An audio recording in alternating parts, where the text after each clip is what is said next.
श्री कृष्ण गोविंद हरे मुरारी, हे नाथ नारायण वासुदेवा।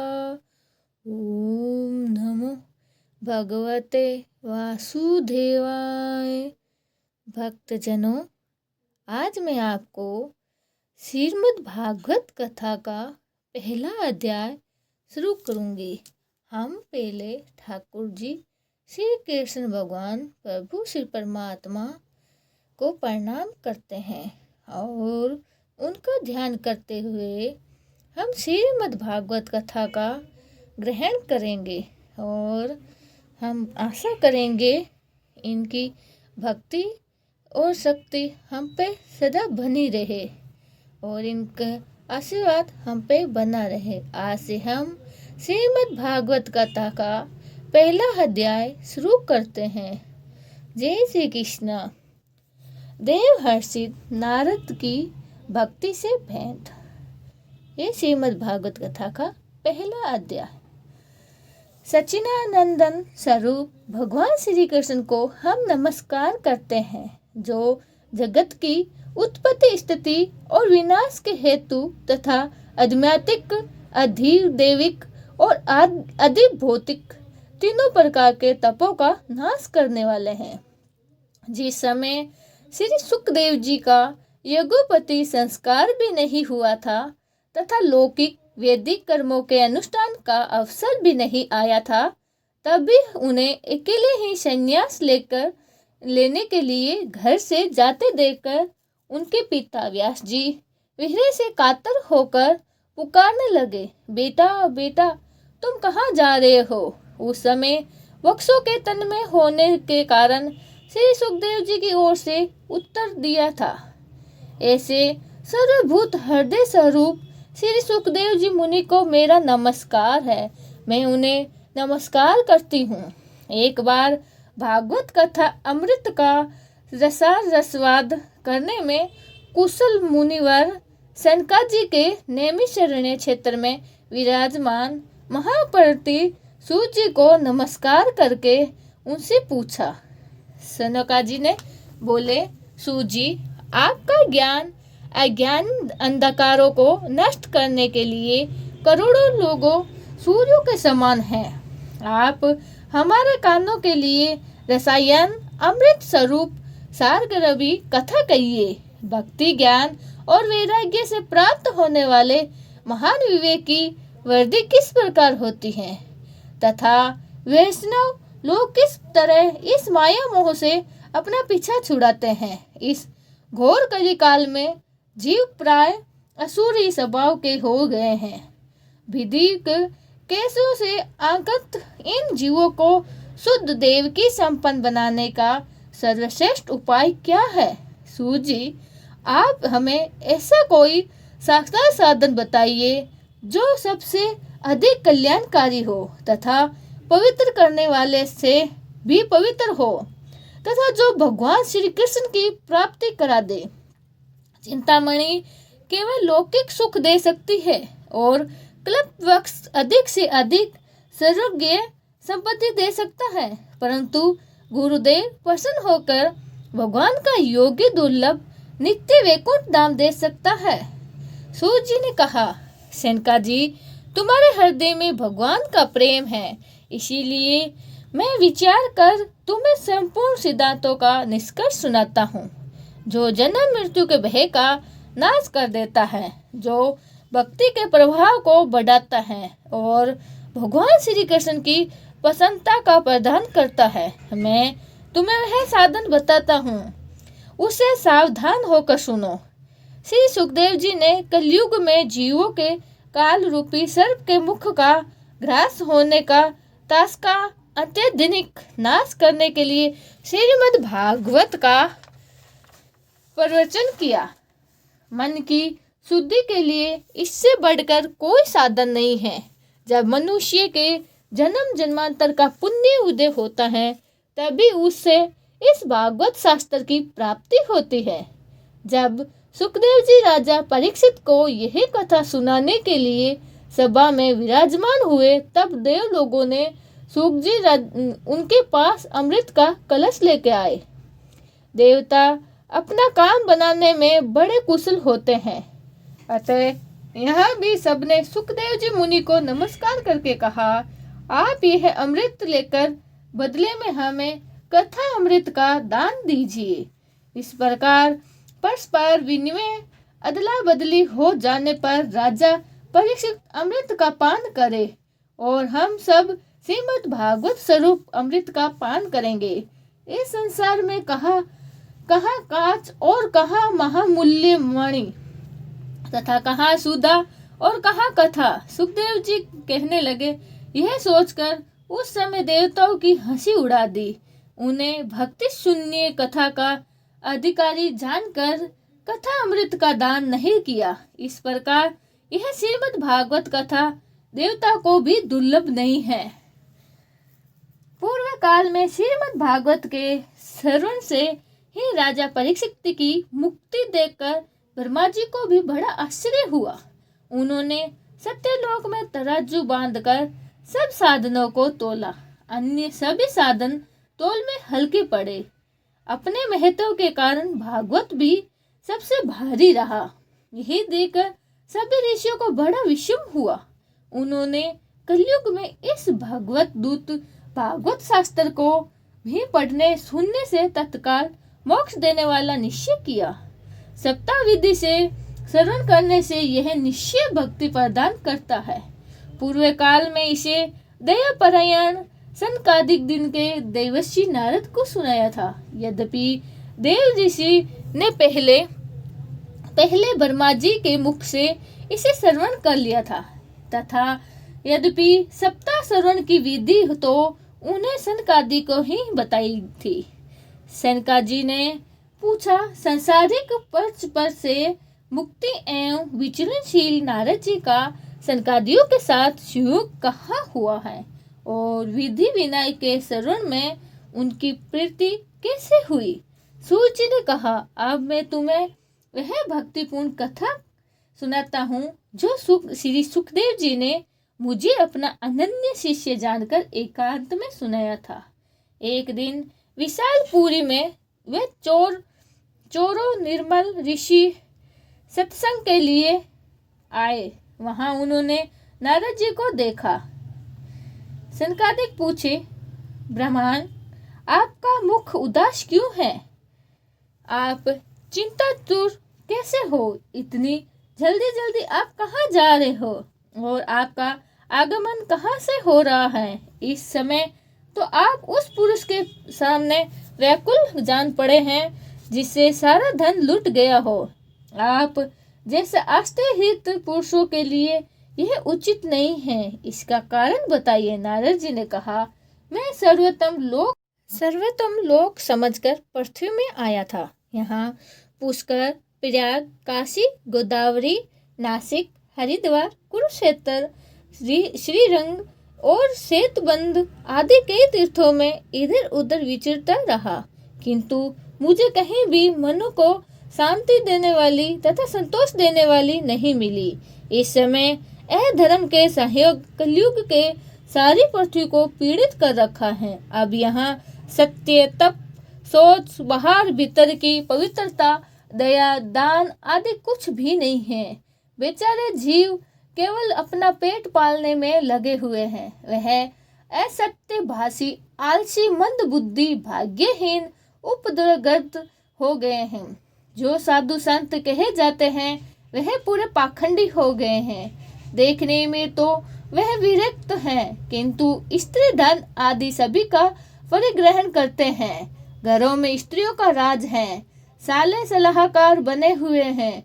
लोभ से लोग कन्या विक्रय करते हैं और स्त्री पुरुष में कलेश मचा रहा है। महात्माओं के आश्रम, तीर्थ और नदियों पर यवनों विधर्मियों का अधिकार हो गया है। उन दुष्टों ने बहुत से देवालय भी नष्ट कर दिए हैं। इस समय यहाँ न कोई योगी है, न सिद्ध है, न ज्ञानी है और न ही सत्कर्म करने वाला है। सारे साधन इस समय कलि रूप दानव से जलकर भस्म हो गए हैं। इस कलयुग में सभी देशवासी बाजारों में अन्न बेचने लगे हैं। ब्राह्मण लोग पैसा देकर वेद पढ़ाते हैं और स्त्रियां वेश्यावृत्ति से निर्वाह करने लगी है। इस तरह कलयुग के दोष देखता और पृथ्वी पर विचरता हुआ मैं यमुना जी के तट पर पहुंचा, जहां भगवान श्री कृष्ण ने अनेक लीलाओं हो चुकी है। मुनिवर सुनिए, वहां मैंने एक बड़ा आश्चर्य देखा। वहां एक युवती स्त्रीहीन मन से बैठी थी। उसके पास 2 वृद्ध पुरुष अचेत अवस्था में पड़े थे, जोर जोर से सांस ले रहे थे। वह तरुणी उनकी सेवा करती हुई कभी उन्हें चेत कराने का प्रयत्न करती थी और उनके आगे रोने लगी थी। वह अपने शरीर के रक्षक परमात्मा को 10 दिशाओं में दिख रही थी। उनके चारों ओर सैकड़ों स्त्रियां उसे पंखा झेल रही थी और बार बार समझाती थी। दूसरे से यह सब चरित्र देखकर मैं कुतूहलवश हो गया, उनके पास चला गया। मुझे देखकर वह युवती खड़ी हो गई और बड़ी व्याकुलित होकर कहने लगी। युवती ने कहा, अजी महात्मा जी, क्षण भर ठहर जाइए और मेरी चिंता को भी नष्ट कर दीजिए। आपका दर्शन तो संसार के सभी पापों को सर्वनाथ नष्ट कर देता है। आपके वचनों से मेरे दुख की भी बहुत कुछ शांति हो जाएगी। मनुष्य का जब बड़ा भाग्य होता है तभी आपके दर्शन हुआ करते हैं। नारद जी कहते हैं, तब मैंने उस स्त्री से पूछा, देवी तुम कौन हो और ये दोनों पुरुष तुम्हारे क्या होते हैं और तुम्हारे पास ये कमल नयनी देवी कौन है? तुम हमें विस्तार से अपने दुख का कारण बताओ। युवती ने कहा, मेरा नाम भक्ति है और ये ज्ञान और वैराग्य नामक मेरे पुत्र हैं। समय के फेरे से ही यह ऐसे जर्ज हो गए हैं। हे देवी, गंगा जी आदि नदियां हैं, ये सब मेरी सेवा करने के लिए आई है। इस प्रकार साक्षात देवताओं के द्वारा सेवित होकर भी मुझे सुख शांति नहीं है। तपोधन, आप ध्यान देकर मेरा वृत्तांत सुनिए। मेरी कथा वैसे तो प्रसिद्ध है, फिर भी उसे सुनकर आप मुझे शांति प्रदान करें। मैं द्रविड़ देश में उत्पन्न हुई हूँ, कर्नाटक में बढ़ी हूँ, कहीं कहीं महाराष्ट्र में सम्मिलित हुई हूँ, किंतु गुजरात में मुझको बुढ़ापे ने घेर लिया है। वहाँ घोर कलयुग के प्रभाव से पाखंडियों ने मुझे अंग भंग कर दिया है। चिरकाल तक यह अवस्था रहने के कारण मैंने अपने पुत्रों के साथ दुर्लभ और निश्चित से हो गई हूँ। अब जैसे मैं वृंदावन आई हूँ, तब से पुणे परम सुंदरी रूपवान युवती हो गई हूँ, किंतु सामने पड़े हुए ये दोनों मेरे पुत्र थके मादे दुखी हो रहे हैं। अब मैं यह स्थान छोड़कर अन्य स्थान पर जाना चाहती हूँ। ये दोनों बूढ़े हो गए हैं, इसी दुख से मैं दुखी हूँ। मैं तरुण हूँ, क्योंकि ये दोनों मेरे पुत्र बूढ़े क्यों हैं? हम तीनों साथ साथ रहने वाले हैं, फिर यह विपत्तियां क्यों होने लगी है? होना तो यह चाहिए था कि माता बूढ़ी हो और पुत्र तरुण हो। इसी से आश्चर्यचकित से अपनी इस अवस्था को शोक करती रही थे। आप परम बुद्धिमान एवं योग निधि हैं, इसका क्या कारण हो सकता है, बताइए। नारद जी ने कहा, साध्वी, मैं अपने हृदय में ज्ञान दृष्टि से तुम्हारा संपूर्ण दुख का कारण देखता हूँ। तुम्हें विधान नहीं करना चाहिए। हरि श्री हरि तुम्हारा कल्याण करेंगे। सूर्य जी कहने लगे, हे मुनिवर। नारद जी के एक क्षण से ही उसका कारण जानकर कहा। नारद जी ने कहा, देवी सावधान होकर सुनो, यह दारुण कलयुग है। इससे इस समय सदाचार, योग मार्ग और तप आदि सभी लुप्त हो गए हैं। लोग सठता और दुष्कर्मों में लगकर अज्ञासुर बन कर रहे हैं। संसार में यहाँ देखो, वही सत्पुरुष दुख से मलिन हैं और दुष्ट मुखी हो रहे हैं। इस समय जिस बुद्धिमान पुरुष का धैर्य बना रहे, वही बड़ा ज्ञानी यह पंडित हैं। पृथ्वीक्रम प्रतिवर्ष शेष जी के लिए भार रूप होती जा रही है। वह अब यह छूने योग्य तो क्या देखने योग्य भी नहीं रह गई है, और न ही इसमें कहीं मंगल ही दिखाई देता है। अब किसी को पुत्र के साथ तुम्हारा दर्शन भी नहीं होता है। विश्व अनुसार के राग से के कारण से अंधे अपने बने हुए जीवनों से उपेक्षित होकर तुम चर्चर हो जा रही हो। वृंदावन के संयोग से फिर से तुम नवीन तरुण हो गई हो। अतः यह वृंदावन धाम धन्य है, जहाँ भक्ति सर्वत्र नृत्य कर रही है। परंतु तुम्हारे इन दोनों पुत्रों का यहाँ कोई ग्राहक नहीं है, इसीलिए इनका बुढ़ापा नहीं छूट रहा है। यहाँ इनको कुछ आत्म सुख, भागवत स्पर्श, जाति आनंद की प्राप्ति होनी चाहिए। होने के कारण से ही यह सोने से जान पड़ते हैं। भक्ति ने कहा, राजा परीक्षित ने इस पापी कलयुग को क्यों रहने दिया? इसके आते ही सब वस्तुओं का सार न जाने कहाँ चला गया। करुणामय श्री हरि से यह अधर्म कैसे देखा जाता है? मुनि, मेरा यह संदेह दूर कीजिए। आपके वचनों से मुझे बड़ी शांति मिलती है।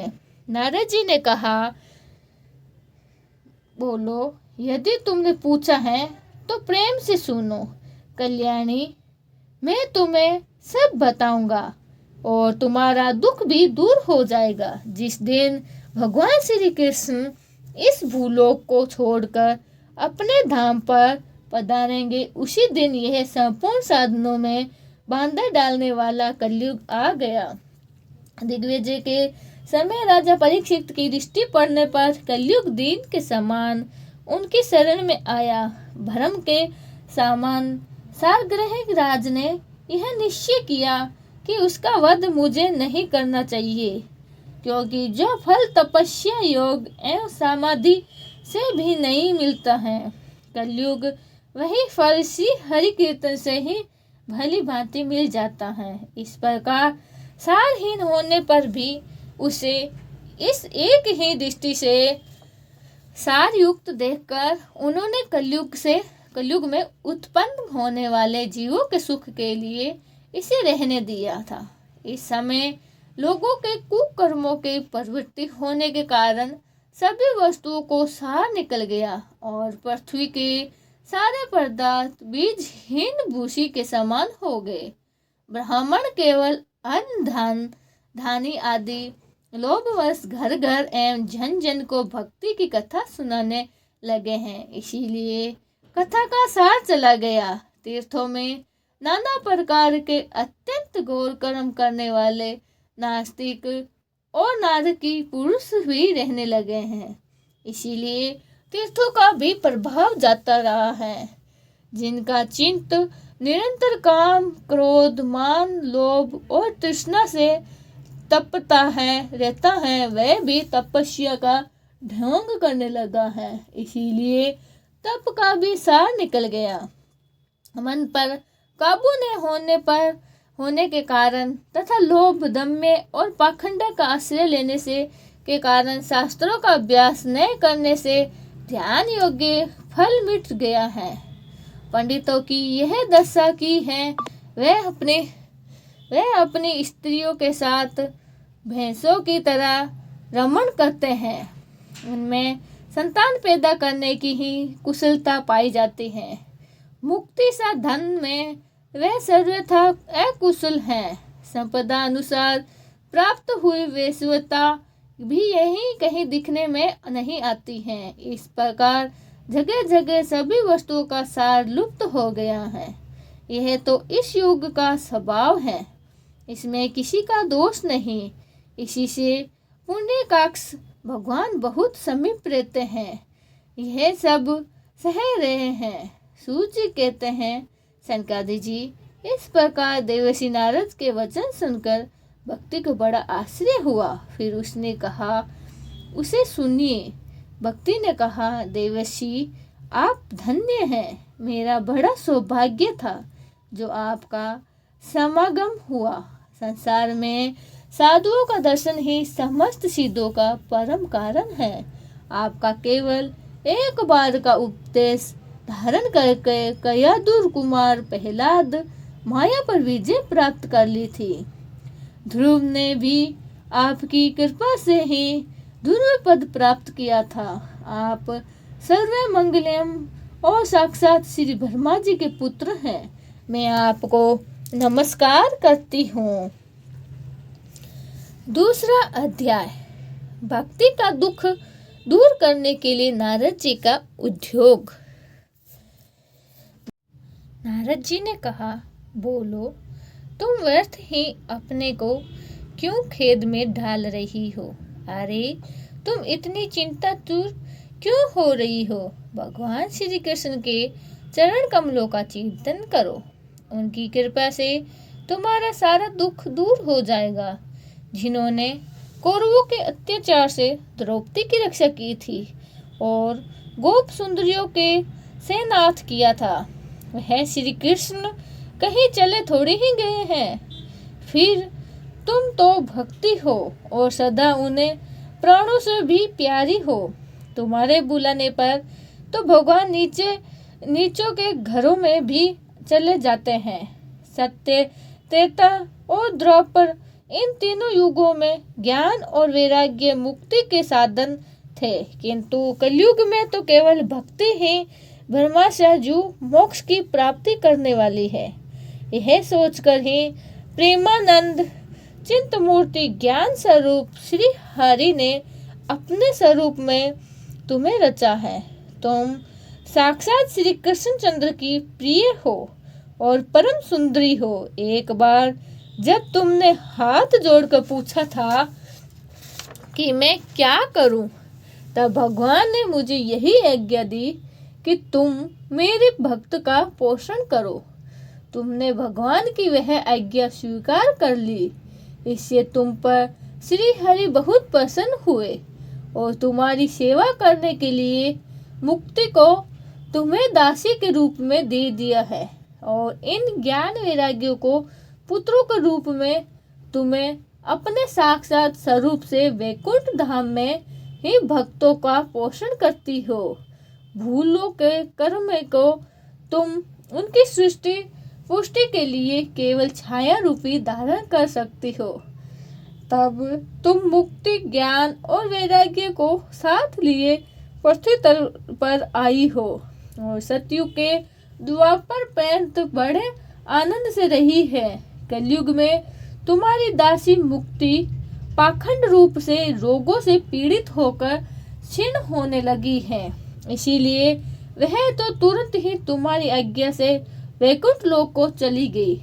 इस लोक में भी तुम्हारा स्मरण करने के से ही वह आती है और फिर चली जाती है, किंतु इन ज्ञान वैराग्यों को तुमने पुत्र बनाकर अपने पास ही रखकर छोड़ा है। फिर भी कलयुग में इनकी उपेक्षा होने के कारण तुम्हारे ये पुत्र उत्साहहीन और वृद्ध हो गए हैं। फिर भी तुम चिंता न करे, मैं इनके नव जीव का उपाय सोचता हूँ। सुमुखी कल्कि के समान कोई भी युग नहीं है। इस युग में मैं तुम्हें घर घर में प्रत्येक पुरुष के हृदय में स्थापित कर दूंगा। देखो, अन्य सब धर्मों को दबाकर और भक्ति विषय के महोत्सव को आगे बढ़ाकर रखकर यदि मैंने लोगों के तुम्हारा प्रचार नहीं किया तो मैं तुम्हें श्री हरिदास का दास नहीं। इस कलयुग में जो जीव तुमसे युक्त होंगे वह पापी होने पर भी वैकुंठ के भगवान श्री कृष्ण के अभेद धामों को प्राप्त होंगे, जिनकी हृदय में निरंतर प्रेम रूपी प्रेणी भक्ति निवास करती है। वे शुद्ध दांत कारण पुरुष स्वप्न में भी यमराज को नहीं देखते हैं। जिनके हृदय में भक्ति महारानी का निवास है, उन्हें प्रेत, पिशाच, राक्षस या दैत्य आदि स्पर्श करने में भी सामर्थ्य नहीं हो सकते हैं। भगवान तप, वेदाध्ययन, ज्ञान और कर्म आदि किसी भी साधन से वश में नहीं किए जा सकते हैं। वे केवल भक्ति से ही वशीभूत होते हैं। इसमें श्री गोपीजन परिणाम है। मनुष्य का शास्त्रों जन्मों के पुण्य प्राप्त से भक्ति में होते हैं। इसमें श्री गोपीजन परिणाम है, इसी अनुराग होता है। कलयुग में केवल भक्ति ही सार है। भक्ति से जो साक्षात श्री कृष्ण चंद्र समान उपस्थित हो जाते हैं। जो लोग भक्ति से द्रोह करते हैं वे तीनों लोगों में दुख ही दुख पाते हैं। पूर्व काल में भक्त का तिरस्कार करने वाले दुर्वासा ऋषि को बड़ा कष्ट उठाना पड़ा था। बस व्रत, तीर्थ, योग, यज्ञ और ज्ञान चर्चा आदि बहुत से साधनों की कोई आवश्यकता नहीं है। एकमात्र भक्ति ही मुक्ति देने वाली है। सूची कहते हैं, इस प्रकार नारद जी के निर्णय किए हुए अपने महात्म को सुनकर भक्ति के सारे अंग पुष्ट हो गए और वह उनसे कहने लगी। भक्ति ने कहा, नारद जी आप धन्य हैं। आपकी मुझ में निश्चित प्रीति है। मैं सदा आपके हृदय में रहूंगी, कभी आपको छोड़कर नहीं जाऊंगी। साधो आप बड़े कृपालु हैं। आपने क्षण भर में ही मेरा सारा दुख दूर कर दिया है, किंतु अभी मेरे पुत्रों में चेतना नहीं आई है। आप इन्हें शीघ्र ही चेतन कर दीजिए, जगा दीजिए। सूत जी कहते हैं, भक्ति के ये वचन सुनकर नारद जी को बड़ी करुणा आई और वह उन्हें हाथ से हिला डुलाकर जगाने लगे। फिर उनके कान के पास मुंह रखकर जोर से कहा, ओ ज्ञान जल्दी जग पढ़ो, ओ वैराग्य जल्दी जग पढ़ो।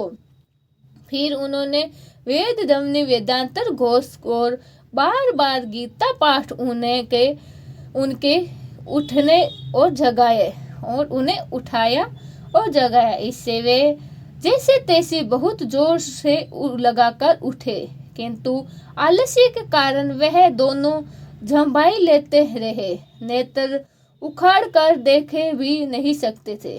उनके बाल बुगलों की तरह सफेद हो गए। उनके अंग प्राय सूखे काठ के समान हो गए, निस्तेज और कठोर हो गए थे। इस प्रकार भूख प्यास के मारे अत्यंत दुबले होने के कारण उन्होंने फिर सोते देखकर नारद जी को बड़ी चिंता हुई और वे सोचने लगे, अब मुझे क्या करना चाहिए। इनकी यह नींद और इनसे भी बढ़कर इनकी वृद्धावस्था कैसे दूर की जाए। सैनका जी इस प्रकार चिंता करते करते वे भगवान का स्मरण करने लगे। उसी समय यह आकाशवाणी हुई कि मुनि खेद मत करो, तुम्हारा यह उद्योग निसंदेह सफल होगा। देवर्ष इसके लिए तुम्हें एक सत्कर्म करो। वह कर्म तुम्हें सत शिरोमणि महाभून अनुसार बताएंगे। उस सत्कर्म का अनुष्ठान करते ही क्षण भर में इनकी नींद और वृद्धावस्था चली जाएगी तथा सर्वथा भक्ति का प्रसार होगा। यह आकाशवाणी वहाँ सभी को साफ साफ सुनाई दी। इससे नारद जी को बड़ा विस्मय में हुआ। वे कहने लगे, मुझे तो इसका कुछ आशय समझ में नहीं आया। नारद जी बोले, इस आकाशवाणी भी गुप्त रूप में बात कही है। यह नहीं बताया वह कौन सा साधन किया जाए जिससे इनका कार्य सिद्ध हो जाए। वे संत न जाने कहाँ मिलेंगे और किस प्रकार उस साधन को ये बताएंगे। अब आकाशवाणी ने जो कहा उसके पीछे वहीं छोड़कर नारद मुनि वहां से चल पड़े। उसके अनुसार मुझे क्या करना चाहिए। सूत जी कहते हैं, सनकादि जी तब ज्ञान वैराग्य दोनों को वहीं छोड़कर नारद मुनि वहां से चल पड़े और प्रत्येक तीर्थ में जाकर मार्ग में मिलने वाले मुनीश्वर से वह साधन पूछने लगे। उनकी उस बात को सुनते तो सब थे, किंतु उनके विषय में कोई भी निष्कर्ष उत्तर नहीं दे रहा था। किन्हीं ने उसे असत्य बताया, कोई बोले इसका ठीक ठीक पता लगाना ही कठिन है। कोई सुनकर चुप रह गए और कोई तो अपनी आज्ञा होने से वह बात को टाल टूल कर खिसक गए। त्रिलोकी में महान आश्चर्यजनक हाहाकार मच गया। लोग आपस में कानाफूसी करने लगे। भाई, जब वेद ध्वनि, वेदांत घोष और बार बार गीता पाठ सुनाने पर भी भक्ति, ज्ञान और वैराग्य ये तीनों नहीं जागे सकते तो और क्या उपाय नहीं है। स्वयं योगीराज नारद जी का भी जिनका ज्ञान नहीं है, उसी दूसरे संसारिक लोगों कैसे पता सकते हैं। इस प्रकार जिन जिन ऋषियों के इनके विषय में पूछा गया, उन्होंने निर्णय करने के लिए यही बात दुष्यंत ही की। तब नारद जी बहुत चिंतित हुए और चिंतानुसार वह बंदर वन में आए। ज्ञान वैराग्य को जगाने के लिए वहां उन्होंने यह निश्चय किया, मैं तप करूंगा। उसी समय अपने सामने करोड़ों सूर्यों के समान तेजस्वी सनकादिक मुनीश्वर दिखाई दिए। उन्होंने देखकर मुनि श्रेष्ठ से कहने लगे, नारद जी, कहा, महात्माओं, इस समय बड़े भाग्य मेरा आप लोगों के साथ संगम हुआ है। आप मुझ पर कृपा करके शीघ्र ही यह साधन बताइए। आप सभी लोग बड़े योगी, बुद्धिमान और विद्वान हैं। आप देखने में 5-5 वर्ष के बालक से जान पड़ रहे हो, किंतु पूर्व जन्मों के भी पूर्वज आप लोग सदा वैकुंठ धाम में निवास करते हैं। निरंतर ही हरि कीर्तन में तप कर रहते हैं। भाग्यवली लीलाट व्रत का रस कर सदा उनमें उत्पन्न रहते हैं और एकमात्र भागवत कथा ही आपके जीवन का आधार है। हरि शरणम, भगवान ही हमारे रक्षक हैं। ये वाक्य मंत्र सर्वदा आपके मुख में रहता है। इसी से काल प्रेती वृद्धावस्था भी आपको बांधा नहीं पहुंचाती। पूर्व काल में आपके भूख भृता मात्र से भगवान विष्णु के द्वारपाल जय और विजय तुरंत पृथ्वी पर गिर गए थे।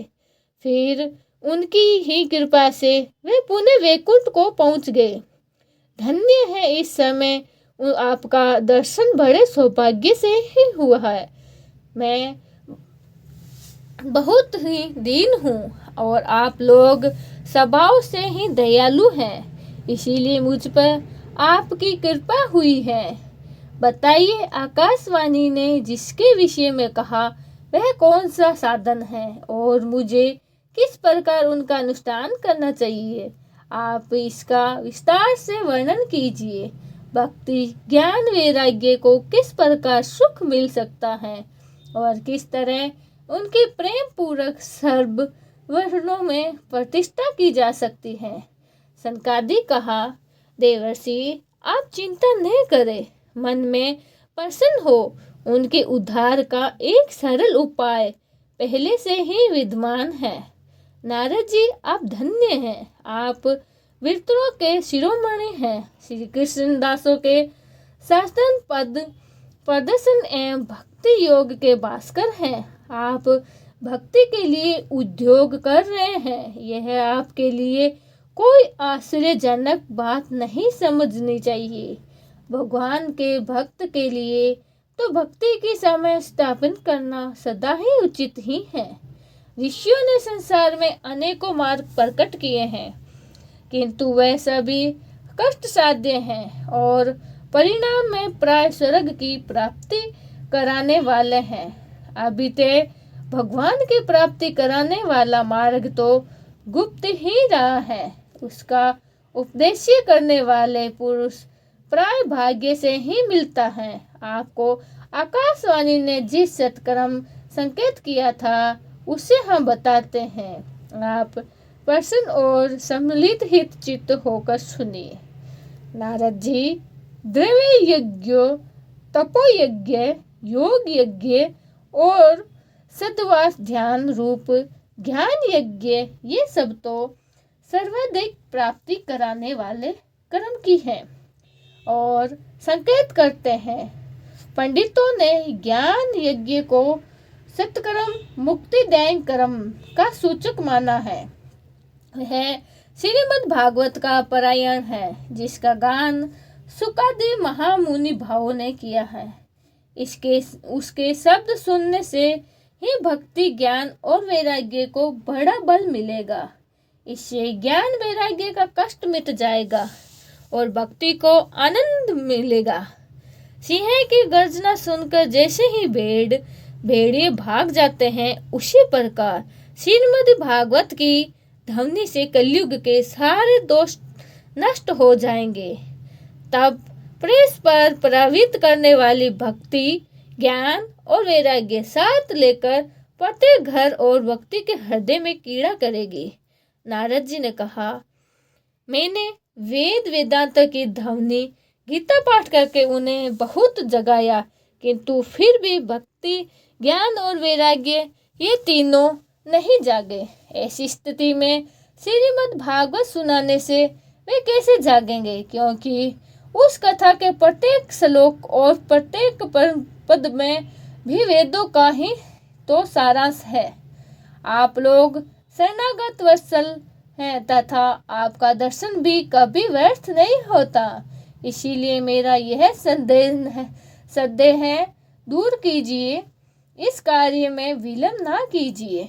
सनकादिक कहा, श्रीमद् भागवत कथा वेद और उपनिषदों के सारसों बनी है, इसीलिए उनमें अलग उनकी फल रूपा होने के कारण यह बड़ी उत्तम जान पड़ती है, जिससे प्रकार पर रस वृक्ष की जड़ों में लेकर शाखा पर्यंत रहता है, किंतु इस स्थिति में उसका आस्वादन नहीं किया जा सकता। वही जब अलग होकर फल के रूप में जाता है, तब संसार में सभी को प्रिय लगने लगता है। दूध में घी रहता है, किंतु उस समय उसका अलग स्वाद ही नहीं मिलता। वहीं जब उसमें अलग हो जाता है, तब देवताओं के लिए भी स्वादवर्धक हो जाता है। खांड ईश्वर के और छोर और बीचों के भी व्याप्ता रहती है, तथापि अलग होने पर उसकी और मिठास होती है। ऐसी ही यह भागवत की कथा है। यह भागवत पुराण वेदों के समान है। श्री व्यास देव ने इसे भक्ति, ज्ञान और वैराग्य की स्थापना के लिए प्रकाशित किया है। पूर्व काल में जिस समय वेद वेदांत के पराक्रमी और गीता की भी रचना करने वाले भगवान व्यास देव खिन्न होकर अज्ञान समुद्र में गोते खा रहे थे, उस समय आपने ही उन्हें 4 श्लोक में उनका उपदेश दिया था। उसे सुनते ही उनकी सारी चिंता दूर हो गई थी। फिर इसमें आपका आश्चर्य क्यों हो रहा है, जो आप हमें प्रसन्न कर सकते हो? आपको उन्हें शोक और दुख का विनाश करने वाला श्रीमद् भागवत पुराण ही सुनाना चाहिए। नारद जी ने कहा, हाँ महामुनियों भावों, आपका दर्शन जीवन के संपूर्ण पापों को तत्काल नष्ट कर देता है और जो संसार दुख रूप दावानल से तप हुआ है, उन पर शीघ्र ही शांति की वर्षा करता है। आप निरंतर शेष जी के शास्त्र मुखों से गाए हुए भागवत कथा का अमृत का ही पान करते हैं। मैं प्रेम लक्षणा भक्ति का प्रकाशन करने के उपदेश से आपकी शरण लेता हूँ। जब अनेकों जन्मों के सचित पुण्य पूजन का उदय होने से मनुष्य को सत्संग मिलता है, तब वह उसके ज्ञान जनित मोह और मद रूप अंधकार का नाश करके विवेक उदय होता है। बोलिए श्री कृष्ण भगवान की जय हो। आज हम भागवत के 2 अध्याय आपको सुनाया है। कल हम आपको 3रा अध्याय सुनाएंगे, भक्ति के कष्ट की निवृत्ति।